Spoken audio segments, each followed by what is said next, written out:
Hello and welcome to learn with Hema's class. My dear students, आज हम करने वाले हैं स्टैंडर्ड 7th का मराठी सब्जेक्ट से लेसन नंबर 8 शब्दांचे घर। सेकेंड सेमेस्टर का ये पहला चैप्टर है, इसीलिए यहाँ लिखा हुआ है भाग 2। शब्दांचे घर बहुत ही सुंदर पोयम है। ये कल्याण इनामदार द्वारा लिखी गई पोयम है। कल्याण इनामदार जो है उन्होंने बहुत सारे पोएम्स लिखे हैं, जैसे आभाळाचे पंख, अजब गाणी, अक्षर गाणी, धमाल गाणी इत्यादि। बाल साहित्य प्रसिद्ध, मतलब बहुत सारे बच्चों के लिए प्रसिद्ध उन्होंने ऐसे साहित्य लिखे हैं। साहित्य यानी इस तरह के पोएम्स या फिर लेसन्स लिखे हैं। और अपनी भाषा से उन्होंने अपने विचार, अपने सुख दुख ये सब व्यक्त किए हैं। बिल्कुल सही इन्होंने कहा है या लिखा है कि भाषा, शब्द एक ऐसा स्ट्रॉन्ग वेपन है जिससे हम हमारे सारे इमोशंस, सारी फीलिंग्स एक दूसरे के सामने व्यक्त कर सकते हैं। We can express ourselves through these words. इसीलिए कहा गया है ना, जो लेटर्स है, letters make words, words make sentences and sentences make the whole poem. Many sentences make the whole poem. तो बिल्कुल उसी तरीके से ये जो पोएम है शब्दांचे घर, बहुत ही सुंदर तरीके से इन्होंने लिखी है कल्याण इनामदार। तो हम एक एक लाइन ये पढ़ पढ़ के इसका एक्सप्लेनेशन लेंगे। आगे जाने से पहले एक छोटी सी रिक्वेस्ट हमेशा की तरह आपसे मेरी रहेगी, प्लीज इस वीडियो को लाइक कीजिए और साथ ही साथ अगर आप मेरे चैनल के लिए नए हैं तो इसे सब्सक्राइब कीजिए मेरे चैनल को। और आपने यदि ऑलरेडी सब्सक्राइब कर लिया है तो अपने फ्रेंड्स लोगों के साथ इसे जरूर से शेयर कीजिए। तो चलिए शुरू करते हैं। शब्दांचे घर। सुंदर सुंदर शब्दांचे सुंदर सुंदर घर, त्यांतून काही हळवे हळवे राहत होते स्वर। दैट मीन्स सुंदर सुंदर शब्दांचे, शब्द, वर्ड्स, वेरी ब्यूटीफुल वर्ड्स का ये बना हुआ है सुंदर घर। घर किसका बना हुआ है? शब्दांचे, मतलब वर्ड्स का बना हुआ। त्यांतून काही हळवे हळवे राहत होते स्वर। और इस घर में, इस शब्दों वाले घर में कुछ स्वर रहते थे, हळवे हळवे, दैट इज सॉफ्ट सॉफ्ट, नाजुक नाजुक, ऐसे स्वर रहते थे जिसे हम ट्यून्स भी कह सकते हैं। तो सुंदर सुंदर शब्दांचे सुंदर सुंदर घर, त्यातून काही हळवे हळवे राहत होते स्वर। दैट मीन्स सुंदर शब्दों का ये सुंदर घर है और उसमें कुछ स्वर, नाजुक स्वर, हळवे हळवे मीन्स नाजुक स्वर रहते थे। घरात होता काना मात्रा वेलांटीचा मेळ, एकोप्याने खेळायचे सगळे अक्षर खेळ। दैट मीन्स ये जो शब्दों का घर है, इस शब्दों के घर में काना, मात्रा, वेलांटी, इन सब का मिलाप है। यहाँ पे ये सब मिलजुल कर रहते हैं। काना, मात्रा, वेलांटी यानी वो चीजें होती हैं जो हम बोलते हैं अ, आ, ई। तो जो स्वर हम लगाते हैं जिसमें मात्राएं लगती है, आ की, ई की, ऊ की, ओ, औ, आहा, ये जो है पूरे, वो सारे काना, मात्रा, वेलांटी, इन सबको हम बोलते हैं काना, मात्रा, वेलांटी। काना इज आकार, आ जो हम चिन्ह लगाते हैं ना, जैसे हर आ का जो चिन्ह लगाते हैं उसे हम काना कहते हैं। मात्रा मतलब जो एकार हम लगाते हैं, जैसे ए, ऐ, इसे हम मात्रा कहते हैं। और वेलांटी यानी ई कार, जिसमें हम ई की मात्रा लगाते हैं, वो वेलांटी। और जितने भी विराम चिन्ह है मतलब फुल स्टॉप, क्वेश्चन मार्क, ये सारी चीजें हो जाती है। नेक्स्ट लाइन में हमारे वही आ रहा है, विराम चिन्हांची ही होती सोबत वरचेवर। यानी ये काना, मात्रा, वेलांटी तो है ही, उसके साथ में विराम चिन्ह भी इनके साथ रहते हैं। तो ये जो है काना, मात्रा, वेलांटी सब साथ में मिलके रहते हैं। खेळायचे सगळे अक्षर खेळ, और ये सब वर्ड्स का ऐसे गेम खेलते थे, वर्ड्स बनाते थे, है ना। अभी ये काना, मात्रा, वेलांटी से ही तो वर्ड्स बनते हैं। अक्षर और स्वर और व्यंजन जो हम कहते हैं, ये तो होते ही हैं स्वर और व्यंजन। लेकिन जब हम इनको काना, मात्रा या वेलांटी लगाते हैं तो इनसे प्रॉपर वर्ड्स बनते हैं, मीनिंगफुल वर्ड्स बनते हैं। और इन मीनिंगफुल वर्ड्स में अगर हम विराम चिन्ह लगा देते हैं, that is exclamations, full stops, question mark, apostrophes, तो ये जो विराम चिन्ह लगते हैं इनके साथ तो इनका और ही मतलब बढ़ जाता है, इंपॉर्टेंस बढ़ जाती है। सुंदर सुंदर शब्दांचे सुंदर सुंदर घर, और यही सुंदर सुंदर शब्दों का सुंदर सुंदर घर है।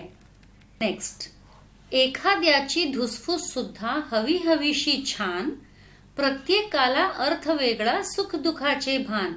अब यहाँ पे क्या कहते हैं, जब यहाँ पे इस घर में इतने सारे लोग रहते हैं, काना, मात्रा, वेलांटी और ये जो विराम चिन्ह है, इतने सारे लोग यहाँ पे मिलजुल के रहते हैं, तो जब इतने सारे लोग एक साथ में रहते हैं तो होता ऐसा भी हो सकता है कि कभी कभी उनमें से कोई एक नाराज हो जाए, गुस्सा हो जाए या चिढ़ जाए, तो ये भी जरूरी है।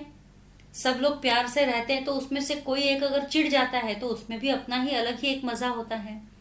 तो एखाद्याची धुसफूस सुद्धा, धुसफूस यानी कि थोड़ा सा चिड़चिड़ापन, हवी हवीशी छान, वो भी हमें चाहिए, है ना, चिड़चिड़ापन किसी का तो होना ही चाहिए, हवी हवीशी छान। प्रत्येकाला अर्थ वेगळा सुख दुखाचे भान, और हर एक अक्षर का, हर एक शब्द का अर्थ अलग होता है। प्रत्येकाला अर्थ वेगळा, जैसे आ की मात्रा लगा देंगे तो कुछ और हो जाएगा, और ई की मात्रा लगाने से कुछ और हो जाएगा, ए की मात्रा लगाने से कुछ और हो जाएगा शब्द। तो केवल मात्रा लगाने से शब्द का मतलब चेंज हो जाता है, अर्थ चेंज हो जाता है। तो प्रत्येकाला अर्थ वेगळा, हर मात्रा, काना, वेलांटी का अर्थ अलग होता है, और हर एक के अपने अपने सुख दुख का रियलाइजेशन, भान यानी रियलाइजेशन, जानकारी, रियलाइजेशन हम इंग्लिश में कह सकते हैं। सो प्रत्येकाला अर्थ वेगळा सुख दुखाचे भान, मधले अंतर कुरवाळाया रेघांचे छप्पर। और अब क्या होता है, कभी कभी आपस में झगड़े हो जाते हैं कि ये अक्षर ये इसके साथ में आ रहा है कि नहीं आ रहा है, उसके साथ में आ रहा है कि नहीं आ रहा है, लेटर्स कौन किसके साथ में जा रहा है। तो ये झगड़ा मिटाने के लिए जो है रेघांचे छप्पर, यानी जो हम लिखते हैं कोई भी वर्ड, जैसे कि ये आप देखो यहाँ पे लिखा हुआ है शब्दाचे, तो यहाँ पे एक लाइन ऊपर बनाई गई है ये वाली, रेघ, रेघ मीन्स लाइन, छप्पर मतलब रूफ। तो इस शब्द के ऊपर में ये जो लाइन बनाई गई है इसीलिए इसे कहा गया है रेघांचे छप्पर। मधले अंतर मतलब उनके बीच का डिफरेंस, दो शब्द के बीच का। अभी जैसे यहां मैंने लिखा है सुंदर सुंदर शब्दांचे सुंदर सुंदर घर, हमें क्यों पता चलता है, हम बोल पाते हैं, क्योंकि देखो हर एक वर्ड के ऊपर एक लाइन है, हर एक वर्ड के ऊपर एक लाइन है, और दो वर्ड्स को ये लाइन से हम आइडेंटिफाई कर सकते हैं, डिस्टिंग्विश कर सकते हैं। तो इसीलिए मधले अंतर कुरवाळाया रेघांचे छप्पर, तो ये बीच का जो अंतर है ये मिटाने के लिए आया है ये रेघांचे छप्पर, दैट मीन्स ये लाइन का रूफ। सुंदर सुंदर शब्दांचे सुंदर सुंदर घर, कानोकानी कुजबुजताना अंकुर मन कोवळा, वाट मोकळी होऊन लागे कवितेचाही लड़ा। इसमें ये दो लाइंस का बहुत ही ब्यूटीफुल मतलब है यहाँ पे, कानोकानी कुजबुजताना, कानोकानी यानी कान में कहने वाले, कुजबुजताना यानी विस्परिंग। हम कान में किसी के कभी भी कहते हैं तो धीरे से कहते हैं, जोर से नहीं कहते हैं, क्योंकि जोर से कहा हुआ तो बिना कान में बोले भी सुनाई देता है। कानोकानी कुजबुजताना अंकुर मन कोवड़ा, अंकुर मन कोवड़ा यानी मन जो है हमारा, उसके अंदर मानो एक नई इच्छा प्रकट हुई है। अंकुर, अंकुर मतलब क्या होता है, कोई एक बीज में से जब नया नया प्लांट ग्रो होने लगता है ना, अंकुरित हो गया है, हम ये वर्ड कहते हैं ना, that means something which has come new now only. कानो कानी कुजबुजताना यानी जब हम कान में विस्पर करते हैं तो उसी वक्त मानो मेरे मन में एक कोवड़ा सा, मतलब एक प्यारा सा हल्का सा विचार आता है।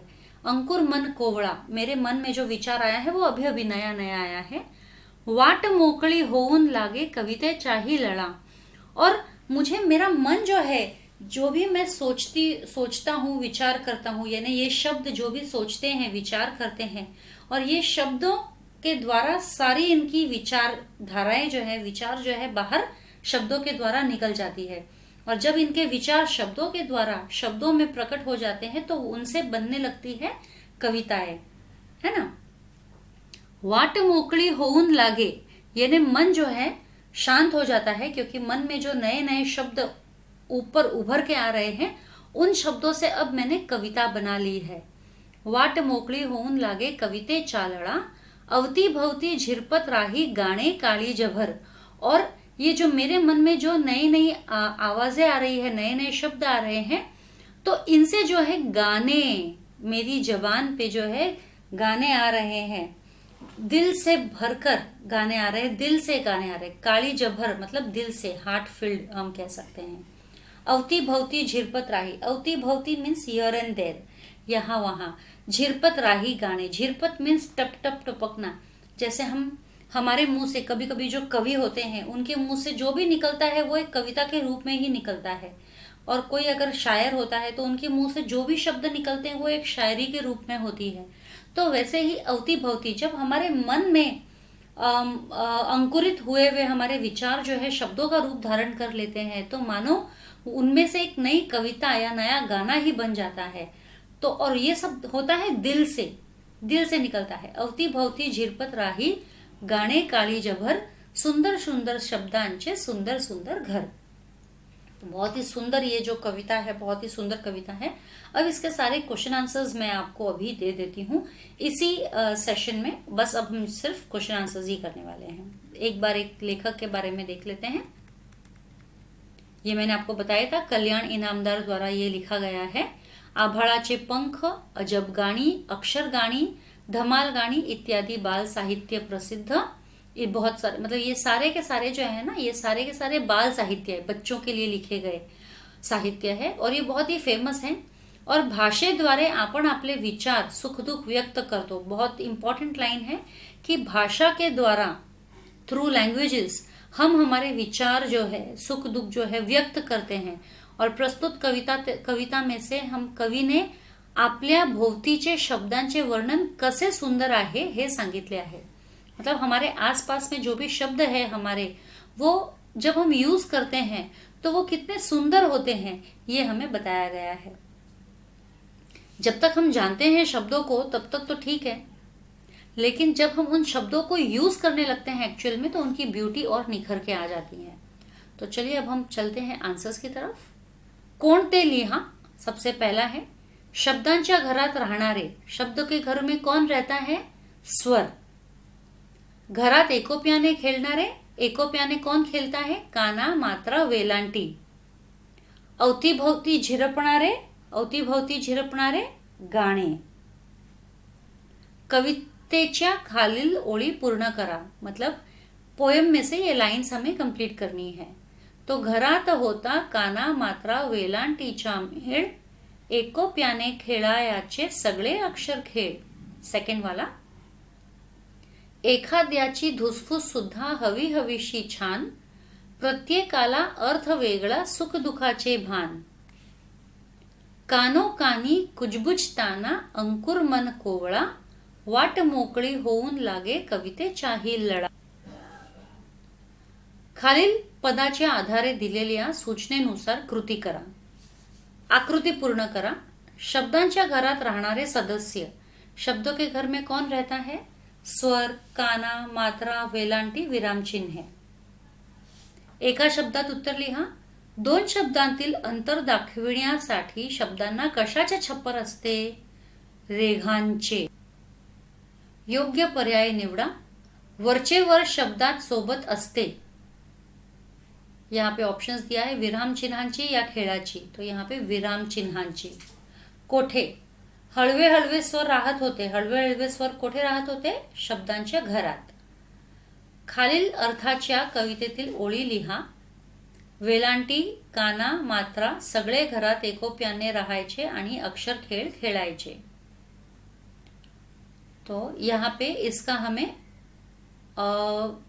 अर्थ दिया हुआ है, और इसका पोएटिक लाइंस, हमको पोएम में से कौन से लाइन का ये मीनिंग है वो दिया गया है, और हमें पोएम की लाइंस यहाँ लिखनी है। तो वेलांटी, काना, मात्रा वाला ये तो हमारा जो पहला स्टैंजा है उसी में आ जाता है। घरात होता काना, मात्रा, वेलांटीचा मेळ, एकोप्याने खेळायचे सगळे अक्षर खेळ। ये जो फर्स्ट टू लाइन्स है ये वो वाले। या कवितेत आपण काय शिकावे? या कवितेतून आपण काय शिकावे? इस कविता से हमें क्या सीखने को मिलता है? एकमेकांशी न भांडता सर्वांनी एकोप्याने गुण्यागोविंदाने राहावे. दैट मीन्स एक दूसरे से बिना लड़े हम सबको मिलजुल कर खुशी खुशी रहना चाहिए. खालील शब्दांपासून अर्थपूर्ण शब्द बनवा. उदाहरण, अभी जैसे लांटी वे, तो इससे हमने ये उल्टा पुल्टा दिया हुआ है, जम्बल्ड वर्ड दिया हुआ है, उससे हमने बना दिया वेलांटी. फिर सफुधुस, धुसफुस, रकुव, अंकुर, कानी नोका, कानो कानी. फिर खालील शब्दांना कवितेत आलेली विशेषणे लिहा. तो सुंदर घर, हळवे स्वर, मन कोवळा अंकुर, मोकळी वाट. ये सब टेक्सचुअल में ही है, वहीं से आप देख सकते हो. खालील शब्द साखळी पूर्ण करा. शब्द साखड़ी दैट मीन्स वर्ड चेन. तो लास्ट वर्ड चेन मतलब जो फर्स्ट वर्ड का जो भी लास्ट लेटर होता है उसी से हमारा न्यू वर्ड स्टार्ट होता है. तो सुनीता, ता से खत्म हो रहा है तो ये तारा, वापस रा पे खत्म हुआ तो राघवेंद्र, द्र पे खत्म हुआ तो द्रव, व पे खत्म हुआ है ये वजन, न पे खत्म हुआ नमन. अभी आगे वापस ये न पे खत्म हुआ है तो नजर. र से शुरू होता है रचना, ना से शुरू होता है नाच, नाच से चमचा, च से चाफा, चा से चाफा. खालील चोकटी वाचा, त्याप्रमाणे उरलेल्या चोकटी पूर्ण करा. कप, काटा, किसणी, कीव, कुसुम, कूट. ये जो है चोकटी मतलब ये जो ब्रैकेट्स दी ये क का है. इसमें क का देखो स्टार्टिंग से लेके एंड तक आप देखोगे जो क के साथ में जो मात्राएं लगती है 12 खड़ी की. जैसे पहला वर्ड है हमारा कप, यहाँ पे अ की मात्रा है. फिर काटा, आ की मात्रा. किसणी, अ, ई की मात्रा, छोटी ई. कीव, बड़ी ई की मात्रा. कुसुम, ऊ की मात्रा. कूट, बड़े ऊ की मात्रा. कंठ, अम की मात्रा. तो ये नहीं, ये यहाँ से कूट के बाद में इधर है आपका नीचे एरो मार्क दिया है. केर, ए की मात्रा. कैरी, आई की मात्रा. कोपरा, ओ की मात्रा. कौल, औ की मात्रा. कंठ, अम की मात्रा. कह नहीं दिया है. सण, अभी स से स का हमें करना है इसी प्रकार. तो पहले इधर स है तो अभी सा होना चाहिए, सारणी. फिर ई की मात्रा सी, सिमरन. बड़ी ई की मात्रा सीता. ऊ की मात्रा सुग्रण. सूप, सेवा. सैल, आई की मात्रा आ गई. ओ की मात्रा सोने. औ की मात्रा सौरभ और अम की मात्रा संगत और फिर लास्ट में ये स है. तो इस तरीके से ये हमारे वर्ड्स होंगे. अब ये शब्द कोडे सोडवूया मतलब ये आपको ऐसा दिया गया है. इसमें आप बहुत सारे वर्ड्स बना सकते हैं. तो यहाँ पे दिया हुआ आहे शेजारीतील चौकोनीतील अक्षरांमध्ये शब्दयोगी अव्यय लपलेले आहेत. शब्दयोगी अव्यय मतलब जिन शब्दों को हम दूसरे शब्दों के साथ जोड़ते हैं, ओके, उन्हें हम शब्दयोगी अव्यय कहते हैं. तो ऐसे शब्दयोगी अव्यय इस पूरे बॉक्स में यहाँ पे छुपे हुए हैं और उनमें से हमें ढूंढ के निकालने हैं. तो यहाँ पे कुछ मैंने बनाए हैं. नंतर, नजदीक, नजीक, समोर, वर, प्रमाणे, साठी, सकट, खाली, पुढे, सह, मागे. अब ये जो है आपको एक पैसेज दिया गया है बिना विराम चिन्ह के, मतलब विदाउट पंक्चुएशन, और आपको उसको पंक्चुएट करना है. विराम चिन्हांचा वापर करून परिच्छेद सुवाच्य अक्षरात पुन्हा लिहा. That means use of punctuation marks and rewrite the paragraph in good handwriting, in beautiful handwriting. तो यहाँ पे मुलांनो के बाद देखो कॉमा है. शाळेत तुम्हाला अनेक मित्र असतात, फुल स्टॉप. तुमची काळजी घेणारे, कॉमा, तुमचे आरोग्य जपणारे असे अनेक मित्र तुमच्या सभोवती आहेत, फुल स्टॉप. कोण बरे आहेत हे मित्र, क्वेश्चन मार्क. असा प्रश्न तुम्हाला निश्चित पडेल, फुल स्टॉप. आपल्याला फळे, कॉमा, फुले, सावली देणारे वृक्ष, सेमी कॉमा. आपल्याला पिण्यासाठी पाणी देणाऱ्या नद्या, कॉमा. श्वसनासाठी ऑक्सिजन देणारी हवा, कॉमा. आपण ज्यावर निवांतपणे राहतो अशी जमीन, अर्थातच आपल्या सभोवतालचा निसर्ग हाच आपला खरा मित्र आहे, फुल स्टॉप। तो इस तरीके से ये हमारा सारा पंक्चुएशन मार्क्स हो गया है इस चैप्टर के साथ में। तो इसी के साथ में हमारा ये चैप्टर खत्म होता है और हम जल्द ही मिलेंगे अगले चैप्टर के साथ में। तब तक के लिए stay safe, stay secure, stay healthy. Thank you.